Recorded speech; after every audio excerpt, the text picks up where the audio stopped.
Comme acteurs, on a les associations, principalement les associations au niveau local, qui sont souvent présentes dans les communes. Alors assez souvent, elles n'ont pas de salariés, elles sont structurées autour d'une passion, d'un intérêt commun, où il y a un groupe de bénévoles qui se rejoignent autour d'un intérêt commun.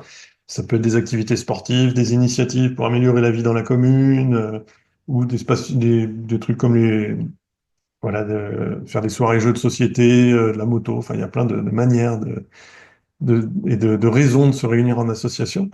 Et généralement, c'est des bénévoles qui vont œuvrer par engagement personnel, donc qui sont motivés par des moteurs internes, plutôt que par un salaire ou par des chefs qui vont leur dire quoi faire. Et donc, contrairement aux salariés d'une entreprise qui vont suivre une fiche de poste et des instructions précises, les bénévoles, ils ont besoin de trouver du sens dans ce qu'ils font et d'aligner leurs actions sur leur mission et leurs aspirations. Pour intégrer une association à un projet, c'est super important que l'initiative qu'on propose, en fait, elle soit en lien avec leur mission principale ou les enjeux de cette structure. Et le lien, il peut parfois être indirect. Par exemple, une association de foot peut tenir la buvette d'un événement pour collecter des fonds qui serviront à financer des tournois ou des activités sportives. Les associations, elles doivent également gérer une ressource précieuse et limitée, c'est l'énergie bénévole.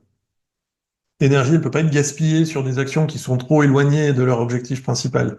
Et c'est d'autant plus vrai aujourd'hui où les bénévoles s'engagent de moins en moins pour des projets à long terme. C'est plus de l'engagement euh, voilà, de courte durée sur des projets ponctuels.